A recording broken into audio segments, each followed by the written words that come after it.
Pretty cool. Okay, last time we were talking about options, and we said the option was the right but not the obligation to do something. And we said that we have these options that allow us to buy an asset. What were those called? Yeah, they're called, well, I said the option to buy an asset.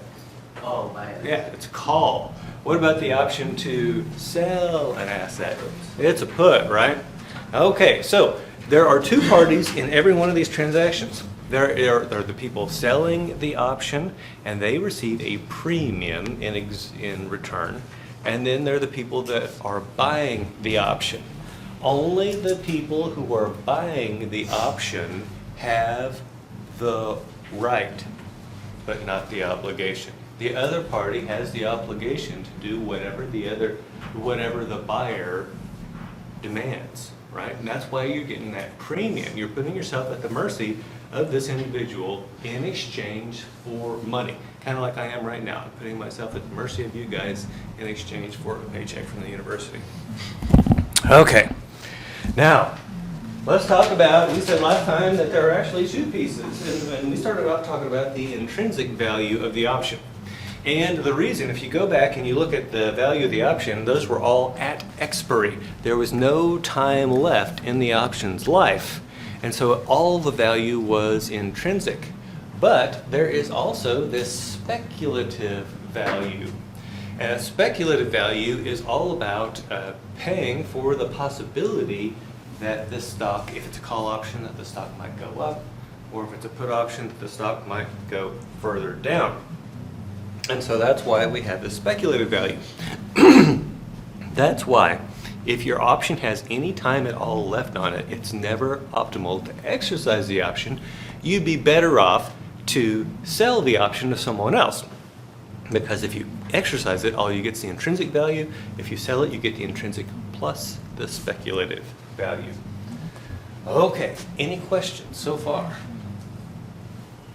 By the way, the intrinsic value, it's that max formula that we used earlier. Max for calls, it's the stock price minus the exercise price, and for puts, it's the exercise price minus the stock price, or zero, whichever is larger.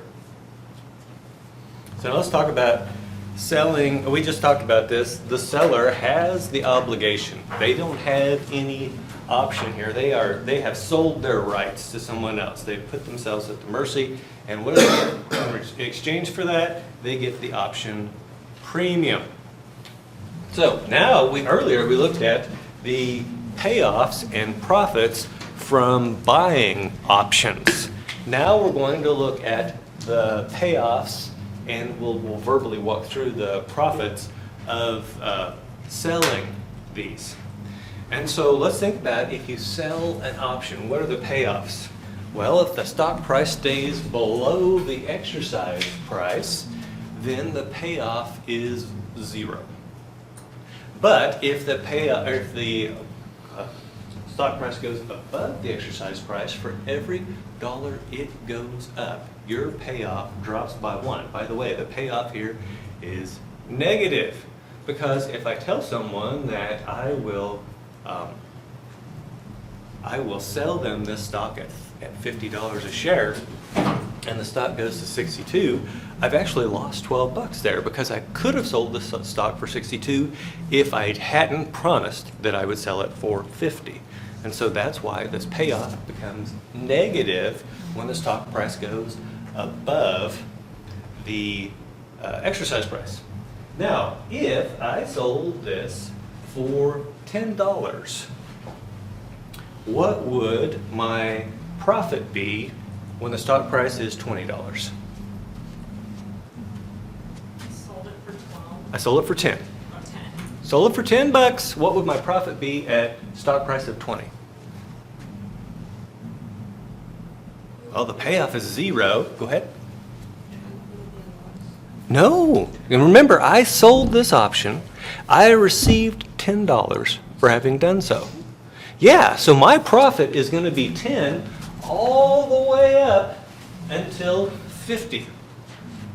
And then after that, my profit drops by $1 for every dollar the stock price goes up above the strike price.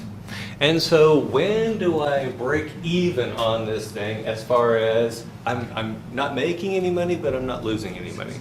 Yeah, it's 60, because for every, you've gotten rid, you've had a $10 loss on the payoff, but you had a $10 gain on the premium, and so you add those together and you get 0. Beyond that, you are losing money. Beyond that, you are losing money. Now, let's talk about the potential losses for selling a call option. In theory, how high can stock prices go? Infinite. And so if you've got an infinite stock price on this thing, infinity minus 60 is your loss. Now, if you didn't own that stock, you're going to be in a world of hurt. And so we actually, let's see if I put it on here or not. No, I did not. Okay, so there are 2 ways to sell call options.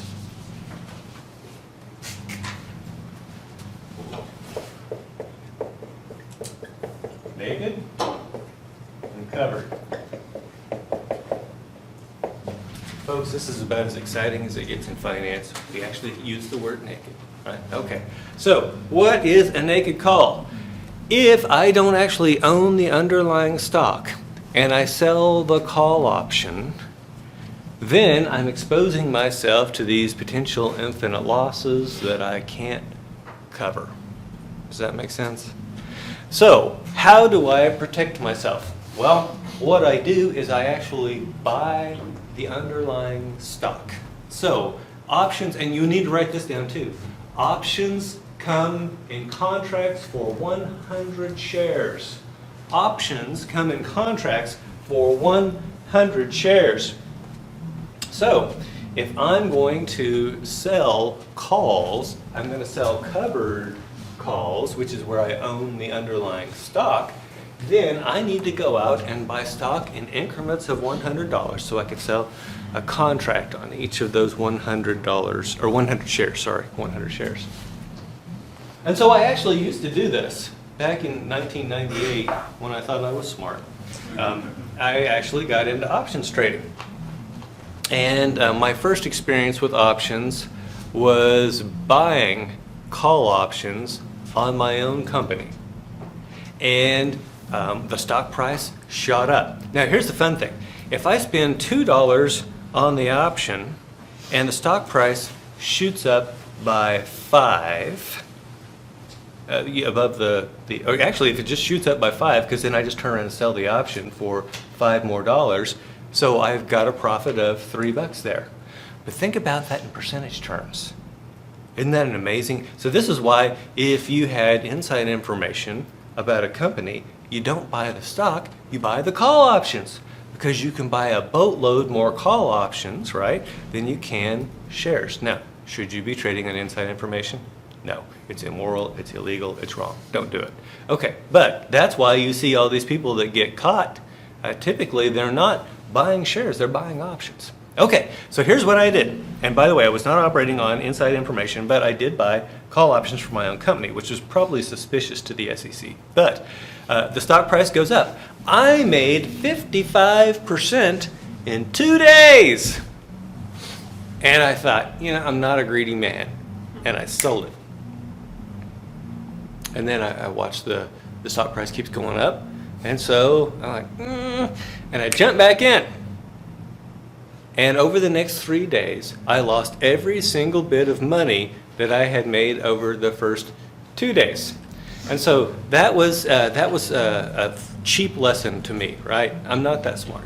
Okay, so then I get to reading. How can I basically do call options in a way that won't risk me losing, in effect, really losing money? And the answer was to do this thing of selling covered call options. And so what I did is I went out and I looked for a stock that had a low price per share that people were interested in buying call options on it. And the symbol was GENE. I don't even know if this country is still around, Gene. and it was selling for $7 a share. And so I go out there and I buy 100 shares. And so now I've got $700 investment, but what does it allow me to do? It allows me to sell these options on that 100 shares, and then I wait for them to expire. If I don't get called out, in other words, if the stock price didn't take off and go crazy, then what can I do again? I can just keep selling these covered calls, right? And so this is actually, as long as you don't mind missing out on the upside, it's a great way to get yourself some income on your portfolio. Now, what if the stock price just goes through the roof? Someone could call you out, you would miss out on gains. And that's what we're talking about here with this huge, potentially infinite loss. Okay, so I did that for a while, and then I get bored. And the stock's still trading around $7 a share. And so I thought, I'm not a greedy man. I'd be willing to sell this stock for a 200% profit. Not a greedy man. Okay, so what do? I go out and I put in a market order to sell my stock for $21 a share. A market order. When the stock hits a certain price, then the stock sells. And I do it, nothing happens. I do it, nothing happens. I do it, and I'd even forgot about it at this point.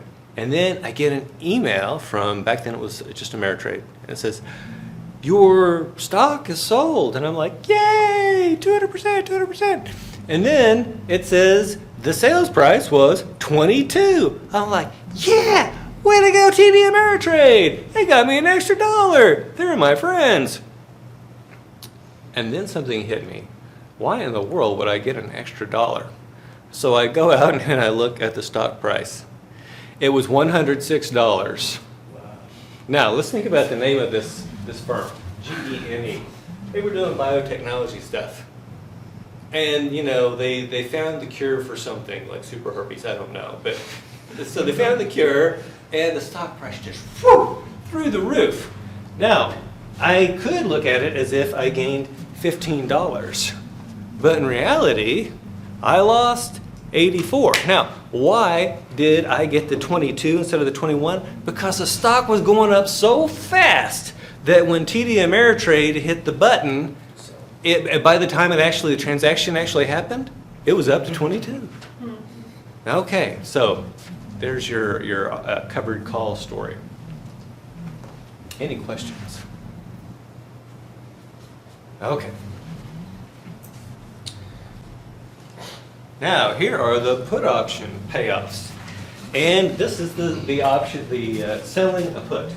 So if we start over here, and we start working our way down, the payoff to this thing is 0 all the way down to the exercise price.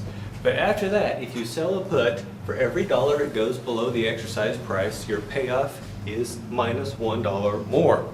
And so at least over here, we have a limit to our losses. The worst this payoff's ever going to be is minus 50. Can you see that? That's because the stock can't go any lower than 0. And so at least it's not as dangerous to sell puts as it is to sell calls, especially naked, right? Naked calls are extraordinarily dangerous. Okay, now let's think about what the profit would be here. If I sell the option for $10, when the stock price is 100, what is my profit? Mr. Bauer. $10. Yeah, $10. And when the stock price is 80, what's my profit? $10. When the stock price is 50, what's my profit? Still $10. Now, when it drops down to 49, my profit goes to 9. When it drops to 48, and so forth, I lose another $1. So, Ms. Volkova, where is our break-even point for this one? Yeah, 40. Because then that $40 negative payoff, or the $10 negative payoff, is exactly identical to our $10 premium. We broke even. Anything, if the stock price goes any lower than $40, we start to lose money. Does that make sense? Okay. Now, I did not draw the profit diagrams for these, but it would be easy enough for you to do. Now, let's talk about how you buy and sell options. It's the Chicago Board of Options Exchange. They have a lovely website, or at least they did in 1998 when I used to play with these things. And they have these quotes. And there's a lot of information here. First of all, they put up here on the top that it has a strike price of $135. How do we know? You can see that column that says strike.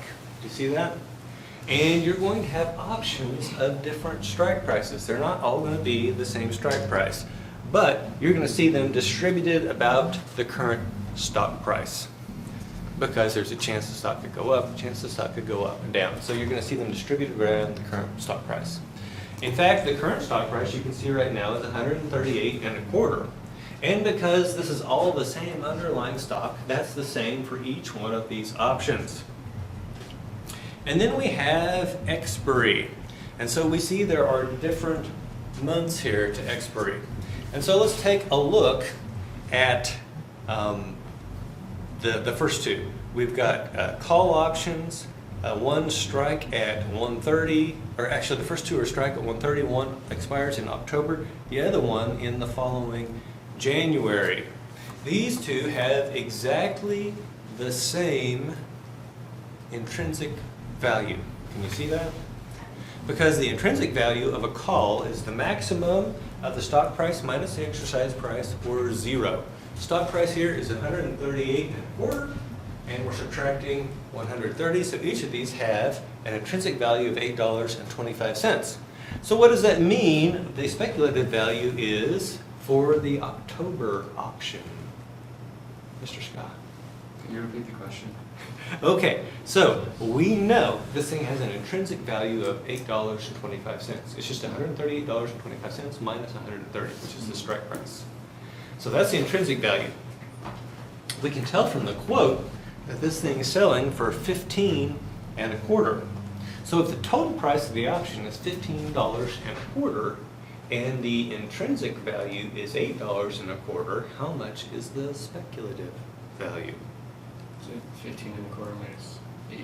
Yes, and you can't do that math in your head? What's 15 minus 8? 7. You can do that math in your head. All right. Okay, now, what about the intrinsic value of the January option? Well, we've got 19.5 minus 8.25. I'm going to ask Ms. Volkova, since they're not even money here. How much is the speculative value of that one? 19.5 minus 8.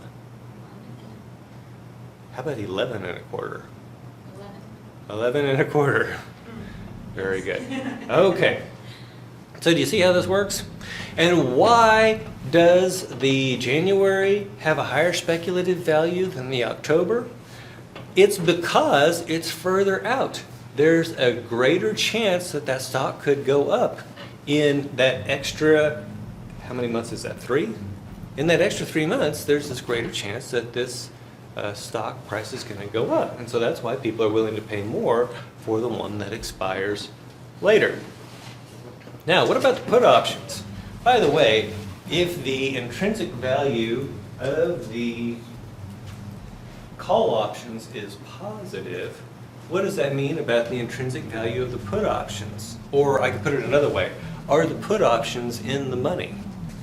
No. And so this 130 strike price is down here. This stock's going to have to drop 8.25 before this becomes even break even. It has to go below 130 for this thing to be in the money. And so every single bit of the value we see on these puts is speculative value. Every single bit that we see on these puts is speculative value because they are out of the money. So if we look at the price of an option and that option is out of the money, then the value, the intrinsic value of the option is how much if the option's out of the money? 0, right? Because we get this max or 0, max of something or 0. If it's out of the money, it's always 0. And so every single thing up here has to be speculative value. And once again, we see the speculative value is greater for the one that has a longer time to expiry, because there's more time for bad crap to happen and for this option to become in the money. So people are willing to pay more for that. Does that make sense? Okay. Let's see what else I could show you here. So out of all these options, which strike and expiry appears to be the most popular? The red one. He's absolutely right. How can you tell other than the fact that it's red? The volume. Yeah, look at the volume. This is the activity on this thing, and more people. In fact, I think it's outstanding. There's a lot more interest in that one than others. And why might that be? Well, for one thing, that 135 strike price is closer to the current stock price. That would be one thing I would tell you. That the interest tends to go away the further away you get from the stock price. Let's see, what else can I tell you? Oh, by the way, let's say you wanted to go out and buy a contract for call options, the October 130 call option. How much would you have to spend? How much is, what is the quote there for the October 30 call? 15 and 1/4. 15 1/4. But we know that contracts for options are sold how? 100 shares. So how much money are you going to need to play this game? Yeah, $1,525. Now, this is a rookie mistake lots of people make when they first start doing options. They think, aha, the quote is per share. So all I have to do is buy, let's say I want to do 10 shares of this. So what do? They go out and put it in an order for 10 on the options. Oh yeah. How many shares have they actually got options on now? 1,000. You better pray that the price doesn't move the wrong way before you figure that out and get out of your position, right? Does that make sense? My roommate did that on GameStop, Uh-huh. and he just got lucky. He didn't mean to do that. Like he knew what he was doing. He just messed up, and he made like 10 grand, like extremely fast. Yeah. And do you know what that also means? He could have lost Yeah. 10 grand extremely fast. He knows that. Yeah. So remember that these are all zero-sum games. And so if he jumped on that and made $10,000, what does that mean someone else did? Lost $10,000. And I'm glad that he recognizes that it could have gone the other way, right? He didn't mean to. He just accidentally did it. Yeah. Okay. So you should not trade when you are drunk or high or late at night, right? There are all sorts of things when your mind might not be quite right. Girlfriend just broke up with you, don't go trade. Does that make sense? If you're emotionally or cognitively messed up, don't go trade. In fact, I would tell you not to trade at all, but that's me, right? Go ahead. Well, I'm wondering, you said you haven't done options since 1998. Correct. So why did you stop doing options? So the covered calls, you think about the per hour cost of doing that. I just got bored. But if you're like a really lame person that just likes to spend a lot of time at your computer and do such things, feel free, right? But it's like the value of your time put into it. Yeah, I just got tired of it. So, by the way, you might find this really odd because I'm a finance professor, but I'm really not money driven. If they stop paying me, I stop showing up, right? But, my father-in-law, he says to me, you could be making a whole lot more money if you'd stayed in industry. I say, hey, I'm doing okay. He's like, yeah, I get that. But you could be making I'm like, yeah, you're absolutely right. So it wasn't worth it to me. But, it's not like I was putting a huge amount of value on my time back then. It was that, what I was getting out of it wasn't doing stuff for me, right? Does that make sense? Yeah.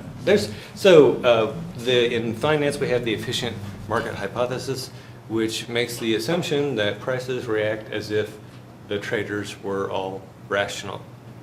Raise your hand if you're rational. I'm pleased that you guys either are not listening or you don't, or you understand this. That's the one thing they do teach you in economics. Oh, good. Yeah, so we talk about rational No one's actors. rational. No one's rational. Now, on average, our actions appear to be rational because we've got net jobs over here and we've got net jobs over here, and it kind of balances out, right? But in and of it yourself, when you start looking at your choices that you make, are they always necessarily rational? No, sometimes you just get tired of doing stuff. I knew a psychotherapist, he had the whole MD thing and everything.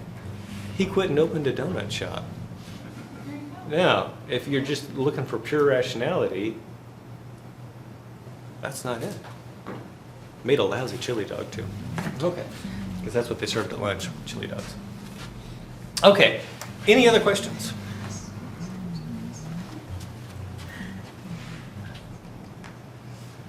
Okay, now we're going to move on to something amazing. It's called put-call parity. Do you see that formula at the top of the screen? This would be a yes. If not, we need to get your eyes checked, right? Okay, do you think that formula should be on your note sheet? Yes. Absolutely, it should be. Absolutely, it should be. Now, it looks kind of like a foreign language, so let me explain to you what this means. What do you think P stands for? Price. Price of what? Stock. No. Swing and a miss. Put option. The put option value. P is the put option value. So, P is the market value of the put option at time 0. Now, what do you think? I'm going to give Mr. Green a chance to redeem himself. What do you think S sub 0? Oh, damn! What does E stand for? No idea. See, if you'd show up for class, you'd know these things, right? Folks, what's the other letter we use for strikes, just for Mr. Green's edification? K. We use a K for strike, would be the other one. And why do we use a K for strike? Baseball, right? Okay. You got it down now. Okay, let's give you one more time. What do you think S sub 0 is? No idea. Oh my goodness. Mr. Taylor, you look like you have the answer. What do you think S sub 0 is? Stock. Yeah, it's the stock price at time 0. And I think maybe Mr. Osawogwu knows what C sub 0 is. I have no idea. Okay, so let's walk through this. We've already talked about the value of a put option. We talked about the stock price. Put options, what's the other kind of option? There's two kinds. Yeah, two kinds of options. What's the other? Call. Yeah, call. So C sub 0 is the value of the call option at time 0. Okay. Now, I'm going to give Mr. Green one more chance. Oh, please don't. I've used all my chances today. Oh, but I think, hopefully, because I just told you this answer not like 30 seconds ago. What does E stand for? Yeah, I really don't know. Holy crap, Ms. Avila. And I guess the exercise. Yeah, exercise or strike price. It's the exercise or strike price. Okay, what do you think R is? The rate of return. It is, but it's a special rate of return. It's the risk-free rate. It's the risk-free rate. What do you think T is? Time. Time. So that's the amount of time between now and the expiration of the option. Now, what do you need to know here? You need to know that your R and your T need to be in the same time scale. If your R is on a daily basis, T is the number of days. If your R is on a quarterly basis, T is the number of quarters, and so forth. Okay. So, what does this mean?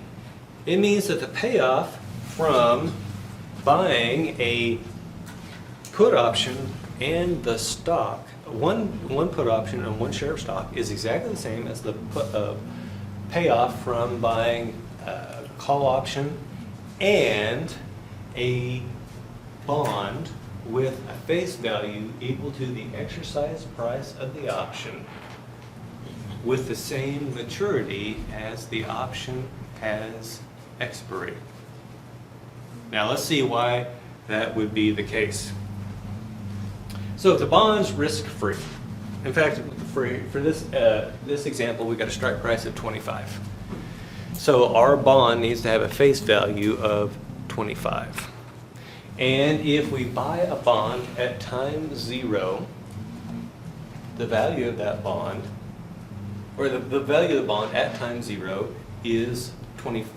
Now this is the expiry. Anyway, so that value of the bond, because it's risk-free, it's basically 25. That's what you're going to get. Now, what about, and by the way, this is all at expiry. What is the value of the call option? Well, the payoff from the call option is going to be 0 right up until you hit that strike price, and then it's going to start climbing $1 for every dollar the stock price goes up. So that's something we've already talked about today. If you bought the call option, that would be your payoff for it. And so if I add that call and that bond together, basically it just lifts that whole hockey stick for the call option, lifts it up by 25. And it turns out it just totally overlays this red line. And the red line, that's also, dang, I'm having trouble today. So if you add those two together, that's the payoff that you get. But what does that payoff also look like? It took me another slide to get this. That's why I was having trouble. That looks identical to the payoff from buying a put option and the share. Now, think about this. A put option is really insurance against share price dropping. Does that make sense? And so just like any insurance, you're going to pay a premium for it. And unless the bad thing happens, then you just lose your premium. Now think about this. We're up here, the stock price is high, and every dollar that the stock price drops, our portfolio payoff drops because that option is out of the money. So the value of it is 0. Does that make sense? The option's out of the money, then the value is 0. But what if we get down to the strike price? Then, for every dollar that the stock drops, the value of that put option that we purchased increases by $1. And so when this thing is when the stock price is $24, we've dropped a further $1 on the stock price, but we've gained $1 in the value of the put option.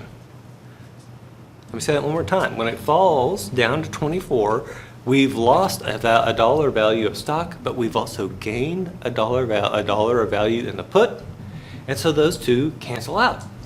When this thing drops down to 15, we've lost a further 10 on the stock, but our option has gained 10 in value. And so basically, this is insurance against the stock dropping below $25. And so that's why the payoff looks like this. It's exactly the same as what we saw up here, which was the combination of the call and the bond. So that's where this whole formula comes from. Now, do you need to be able to explain that? No. Do you need to be able to draw these pictures? No. Do you need to be able to use this formula? Yes. Yes. Very good. Okay, now let's talk a little bit about this formula and some differences you might see. We have, let's go back up here, we've got the big formula. P sub 0 plus S sub 0 equals C sub 0 plus E divided by 1 plus R to the T. Okay, you may also see this written in this way. P sub 0 plus S sub 0 equals C sub 0 plus E divided by E to the RT.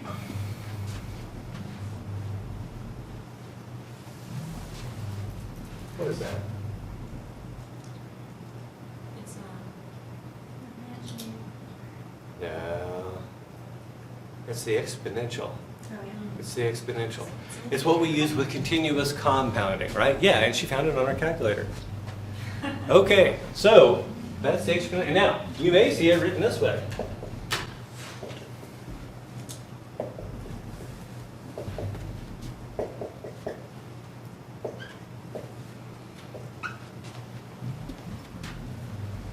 This is exactly the same as this. And so the difference between these two is just notation. They are identical, and we'll give you the identical result. This one does not allow for continuous compounding. So, here's what I would tell you to do. Assume that you've got a problem, and keep in mind that we're working multiple choice questions here, right? You work it this way, and the answer comes out slightly different. It's because they were solving it using this formula, not this formula. But for a multiple choice exam or for a multiple choice homework, this gets you just as close. Or it gets you close enough, right? Does that make sense? The difference isn't going to be all that great. Will it tell us if it's continuously compound? Yes, but even if it does, I would tell you to go ahead and solve it this way and then choose the closest one. Because you're only going to be off by a little bit, right? And I may be cruel, but I'm not cruel enough to put both of those on there, right? Does that make sense? Yeah. Okay. I try not to be that cruel. Questions? This E stuff just seems to blow students' minds. And so that's why I tell you, do this. You'll get close enough, right? Okay.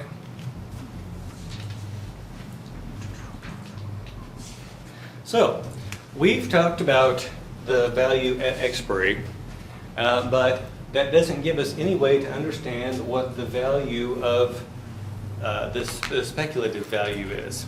And so what we're trying to do is, if this thing doesn't expire for a while, how can we value that? And the answer is, it's called the Black-Scholes pricing model. We'll get to that here in a minute. But the fun thing is, if you look at an American call option, we've got the stock price over here going straight up. The call is out of the money until we hit the exercise price, at which point it starts gaining $1 for every dollar the stock price goes up. By the way, do you think the stock price continues on, that line keeps going? Just don't be fooled because it stops on the graph, right? Okay, so that intrinsic value is shown by the green line. But in actuality, what we see the prices going at for these options is the red line. The red line. And the difference between the red line and the green line is the speculative value. The difference between the red line and the green line is the speculative value. So all the formulas we've talked about so far have dealt purely with the intrinsic value, the call option, or the put option, but now we're saying, well, we need some way to figure out how much is that speculative value. Okay, so how are we going to do that? It's called the Black-Scholes model. Now let's walk through what these things mean. The call option value is the stock price times, and it's in D1. Well, we need to know what D1 is.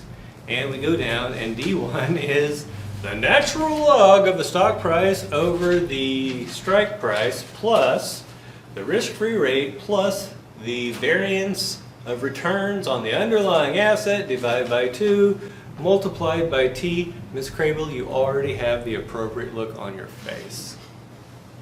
Okay, if I were teaching a Master's of Science in Finance course, if this were PhD, by the way, I had to derive this thing on my comprehensive exam for PhD school. I couldn't do it today on a bet. But long story short, am I going to make you actually do this formula? No. You could go ahead and breathe out now, it's okay. The N is the normal distribution. And we're going to be putting in these different values, D1 and D2. That's going to give you a Z that you plug into the normal distribution table, and blah, da, da, da, da, and that's how you'd make this work. But once again, this is just an MBA class. It's not MSF, it's not PhD, so we're not going to actually do that. So why do I even bother to tell you about it? And it's because of this. It tells us what directions things are going to go based on, prices are going to go based on different things. Let's start with a simple one.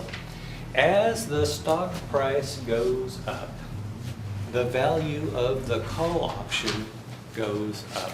Does that make sense? It makes absolute sense. As the value of the stock goes up, the value of the call goes up.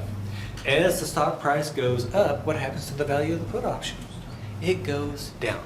By the way, do you think you should have this little table written on your note sheet? Absolutely. Now, exercise price. As the exercise price goes up, the value of a call goes down. That also makes sense. And as the exercise price of the put goes up, the value of the put also goes up because there's now a greater chance that this thing's going to be in the money. So far, nothing really crazy. The interest rate for the call option, as the interest rate goes up, the value of the call goes up, the value of the put goes down. And then this one, let's skip to number 5 and then we'll come back to number 4. The expiration date. It's positive for both. Can anyone tell me why? As the expiration date gets further out, okay, no, that's going to be the volatility. Is there more opportunity for it to grow? Yeah, there's more opportunity. And it's too bad she's not here, but one of the things that I asked Ms. Minnis was, could she push out that wedding date, right? Because that lengthens the time to expiry. It increases the value of the option. Does that make sense? Okay, so the further out in time, the more likely this thing is, if it's a call option, for it to go up, or if it's a put option, for it to go, the stock price to go down. And so that's why it's positively related. Now, let's talk about why volatility is positively related to both. Let's assume that we have our exercise price here. This is a call option. We have our exercise price here, and we have our stock price up here. And it's moving very, very little, very low volatility. What are the chances that this thing is going to really take off? Not much. Not much, right? What if we've got one that's doing this? All I got to do is keep my eye on it and wait for it to do one of these and sell and come out with more money. Now, given the fact that it's got a greater chance of this thing happening, people are willing to pay more for it. Which would you pay more for? A lottery ticket that had a 1 in a million chance of winning, or a 1 in a billion chance of winning? Yeah, the 1 in a million. And there's a whole lot more likelihood that this stock is going to take off, right? And we can see the same thing on the put option.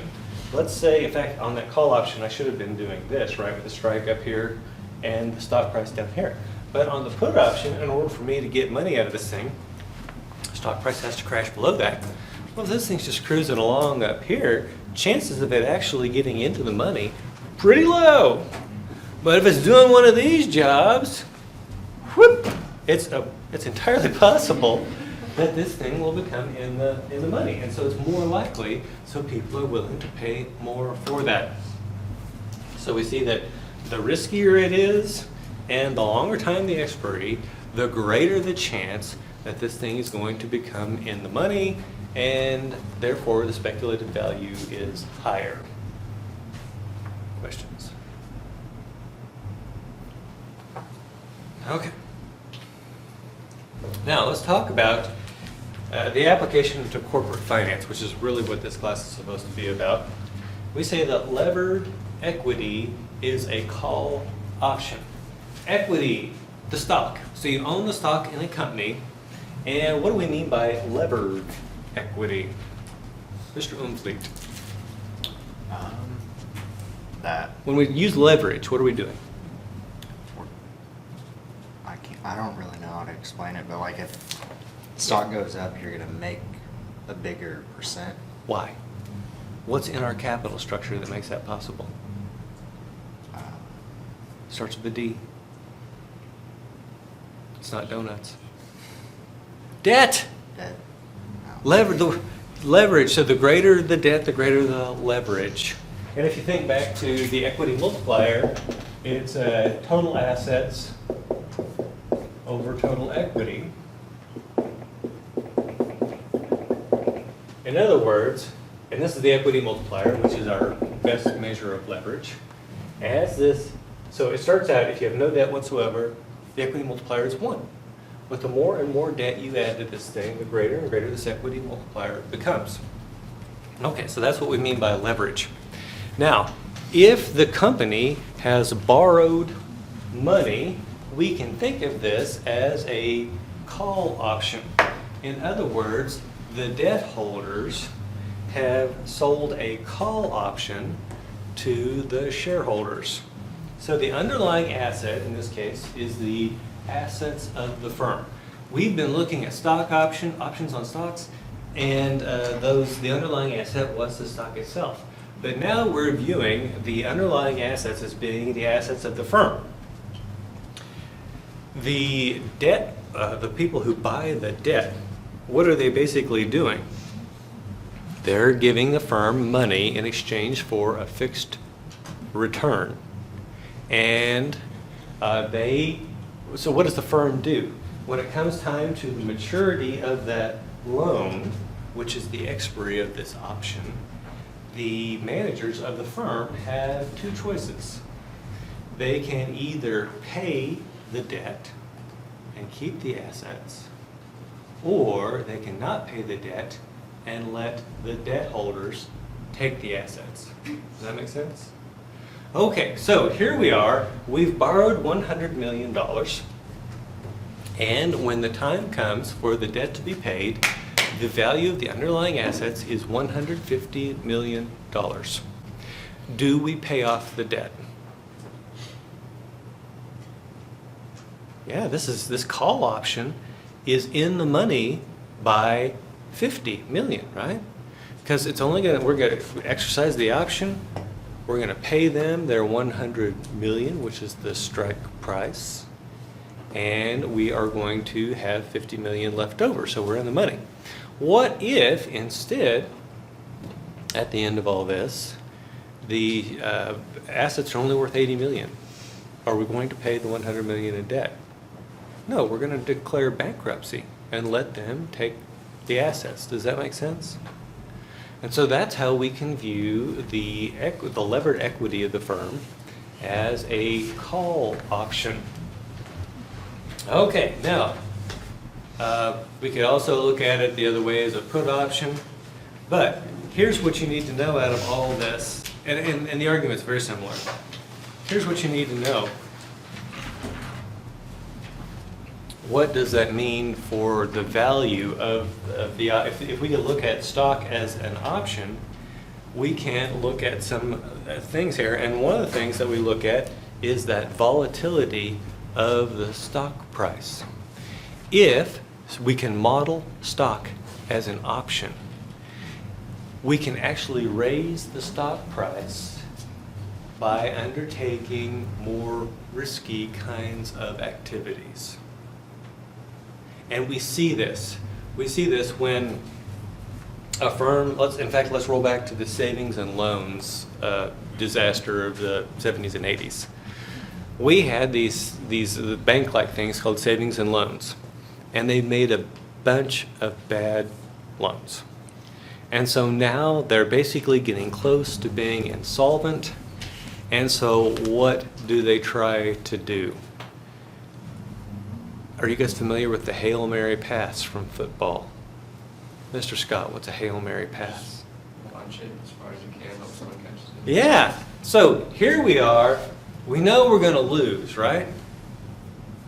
And we've got one guy downfield, and the quarterback just chucks it and tries to, it's a low probability of success, but if it does happen, you're going to win.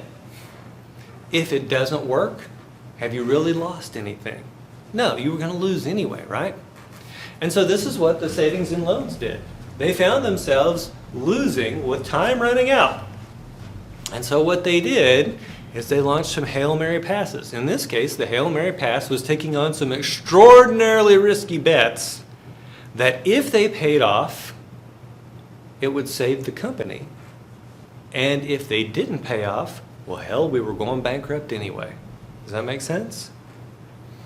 And so that's what we see this option framework for levered stocks. It has some perverse incentives in that it creates this incentive for people to do this crazy risky stuff when they find themselves up against the wall. Okay, now so it's helpful in understanding two big business issues: capital budgeting and mergers and diversifications. So let's talk about capital budgeting.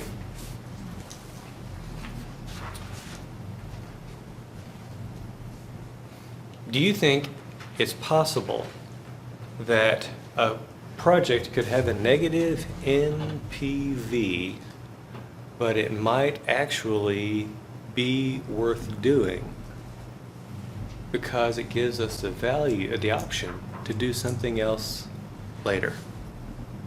Absolutely. So let's talk about, let's roll back to the original Toyota Prius. This thing came out, I forget what year it was, but it was like when I was in, so you're about the time you were born. Anyway, it looked like a car from the 1970s. It looked like a car from the 1970s. It was a total piece of crap, except for one thing. It gave Toyota the experience in building this hybrid kind of vehicle. It gave them then the option to launch the second generation Prius, which by the way was a decent car and sold really well. So sometimes from a capital budgeting standpoint, we would say even if something is negative NPV by itself, the value of the option for the next project makes it worthwhile.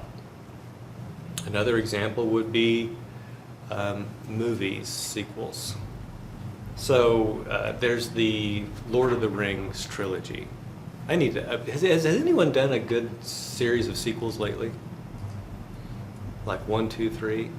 Because all my examples are from like the 90s, right? The Lord of the Rings, the Saw movies. You guys? I did Captains of the Caribbean. Say again? Captains of the Caribbean. Oh yeah, there we go. Pirates of the Caribbean. Oh, I said Captains? You said Captains, yes. Pirates of the Caribbean. So if you've seen this show, so basically they did the first one, and how many of those did they do? 4. Okay, now the first one, by the way, was a hit. And it's my theory that odd-numbered sequels are usually good, and that even-numbered sequels usually suck. Star Trek, the movie from 1981, was pretty good. Star Trek II, The Wrath of Khan, sucked. Star Trek III, pretty good. You could look at the Star Wars movies the same way. Now, so why would you do the number 2 movie? Well, first of all, it's positive NPV by itself, right? It's a good franchise. But it also gives you the option to do the third one, which is going to be better. Does that make sense? Fast and Furious is kind of the same way. Say again? Fast and Furious is kind of the same way. I wouldn't know. So, Because Vin Diesel actually won the rights to one of his other movies because he did a cameo in the third. yes, Fast and I've heard Furious. that. Okay, so basically it gives, and I like that. Fast and Furious is probably more up to date than my example. But But, Lord of the Rings is still up to date because they have that new TV show on which I also hear sucks. But on with the story. No one interrupted while you were gone. Yeah. Okay, back to the story. It gives you these real options, these options to take on stuff down the road. And so that's why we might take on a negative NPV project if it gave us the possibility to take on something down the road because that has a positive value. Okay, now let's talk about mergers and diversification. Think about a portfolio. We said, how do you reduce the risk of your portfolio? Absolute riskiest portfolio you could have would be a portfolio of one stock. You're totally undiversified. How do you reduce the risk a little bit? Diversify, you add another stock, right? And then we add 2 more stocks and we keep bringing down that risk until we have nothing left but the market risk. Do you remember that from chapter 11, right? Okay, now it turns out you can do the same thing with a business. If I have one line of business and one line only, that's extraordinarily risky. What if, though, I were to take on a second line of business? Well, I can get rid of some of that risk. And what if I take on a third line of business and so forth? And so the argument that you'll hear people make for mergers and acquisitions is that they're diversifying the cash flows of the firm. Now that all sounds good. And if you were the sole owner, the sole proprietor of that firm, it would make perfect sense because that's your personal portfolio. However, this argument carries no water for publicly traded firms. And here's why. Do I need these clowns to diversify my portfolio? No, I can do that on my own much more cheaply than they can. Example, what does it cost me to go out and buy the S&P 500 ETF on Charles Schwab? Nothing, right? Because there's no zero commission on ETFs. So I go out there and I now suddenly have 500 stocks. Do I need this corporation to go into 500 lines of business? No. And by the way, do you think mergers and acquisitions are expensive? They are. Every time one of these happens, millions of dollars get flushed down the investment bank toilet, right? When it ends up as Ferraris in New York City. So you don't need these guys to do this. You don't want these guys to do this. Why then are they so interested in diversifying the firm? Any ideas? They're not doing it for the shareholders. We've already talked about that. Okay, so they could be thinking market share. It could be an empire building exercise. But you could do that through related acquisition, right? So we're talking about conglomerate acquisition here, diversifying the firm. Why would they do that? I'm going to give you a hint.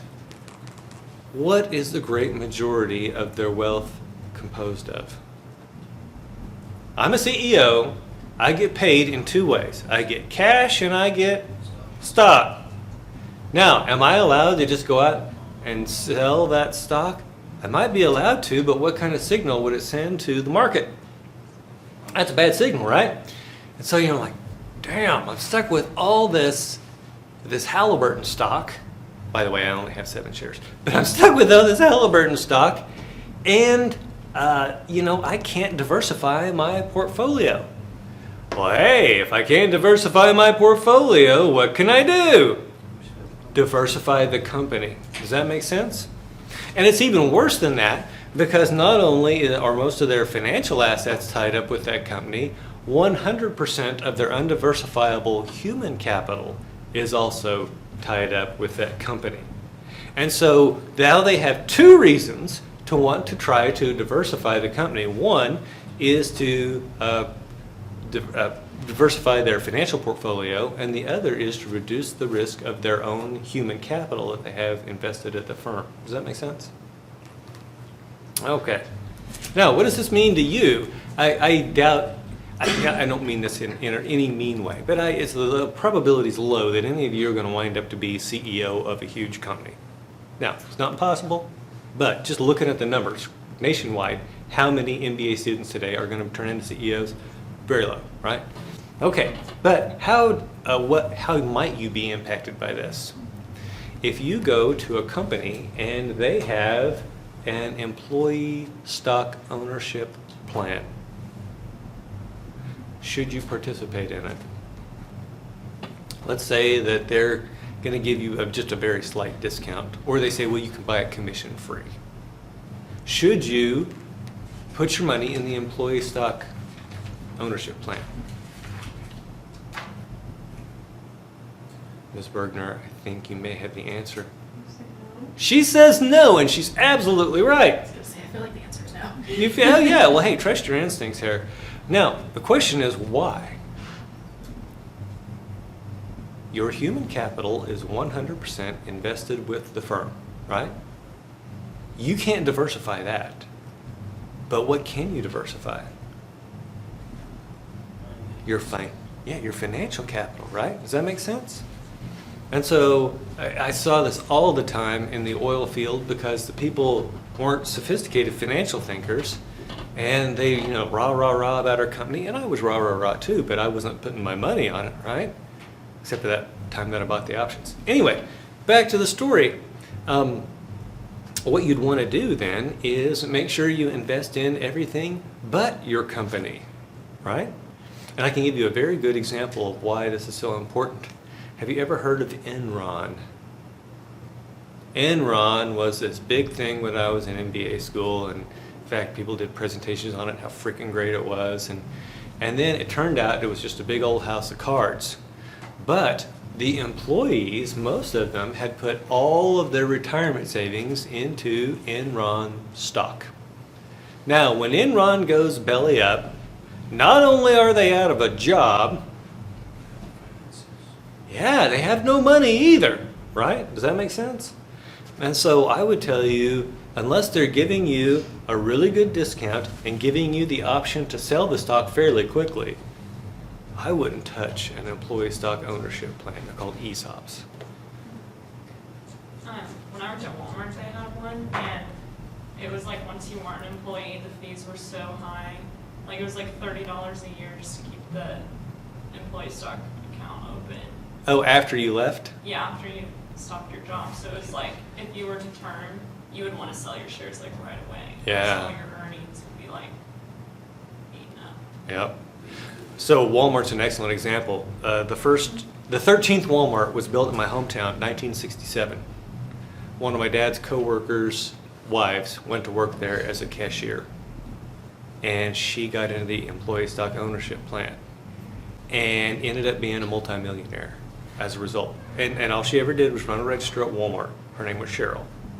Now, the question is, go ahead. Sorry, continue. I have an example. Oh, okay. Well, I'll finish this one, then you can. Now, and so hindsight tells us, oh yeah, employee stock ownership plans are great. And this is how you're going to get rich. Now, here's the thing I want to tell you.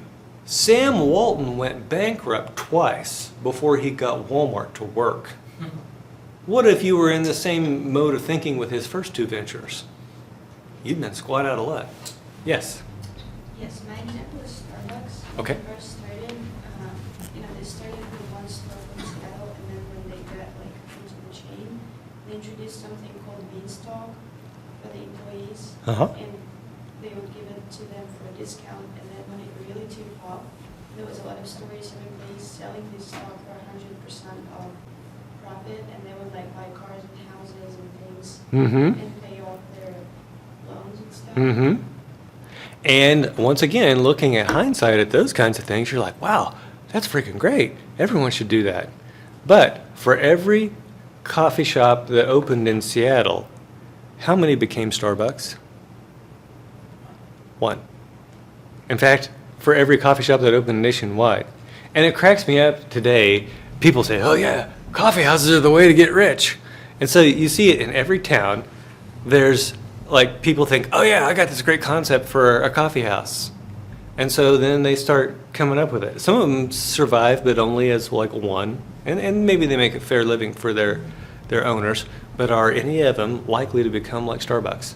No. So would I, even if I were back in time and I didn't know any better, if I were at Starbucks in the day, I wouldn't have been one of those people.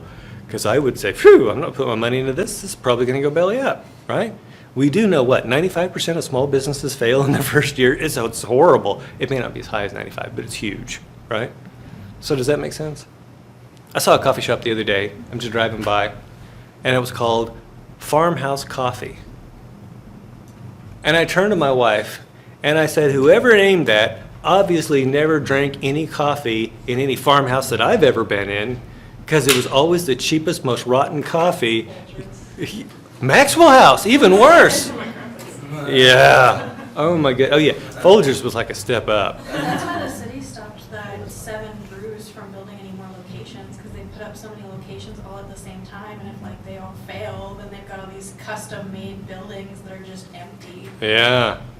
And so, and this is something, my wife and I took some students to a field trip to a Central States Industrial. And they were talking about growth. And the guy said something really interesting that I think you guys need to know. And that is, there is such a thing as growing too fast. So, this 7 Brew coffee, what should they do? Start out, prove the concept, Yeah. and then maybe try a second store. And if that still works, then try a third store instead of going whoop, all at Yeah, once. like 5 at once. Yeah. So the example here locally is Hertz Donut. You guys know Hertz Donut? Okay, so Hertz Donut comes out, and by the way, for those of you who aren't familiar, it's Hurts, and it's the joke where you want a Hertz Donut, and then they smack you and they say, Hertz Donut. Okay, you guys didn't know about that? That was very popular in the 70s. Okay, back to or at least when I was a kid, people just beat me for no reason. Back to the story. So they come out with this concept, Hertz Donut, and they say what it's going to be. And I'm like, that sucks. That's not going to work. And I also, when the TV show Friends came out in 1994, I said, that's not going to make it past 1 season. So I've been wrong twice now, right? Okay, so Hertz Donut, they've got this amazing, weird donuts. It doesn't seem like something that would take off, but it did. Now, did they immediately go out and open 8 more locations? No. What they did, they opened another location. And they try for that for a while. And they see, yeah, this thing does have holding power. And so now I think, I don't know how many locations they've got now, but they're also starting to talk about franchising. But it's important not to grow too fast because you can get overextended financially, and you're not really for sure if the local market could absorb that much. Does that make sense? Are they franchised now? They're working on it if they haven't already. But one in my hometown in Colorado. Oh, yeah, then they're franchised. Yeah. Franchise, yeah. That's interesting that it's Wow, grown. So interesting. Ah, 2 years ago.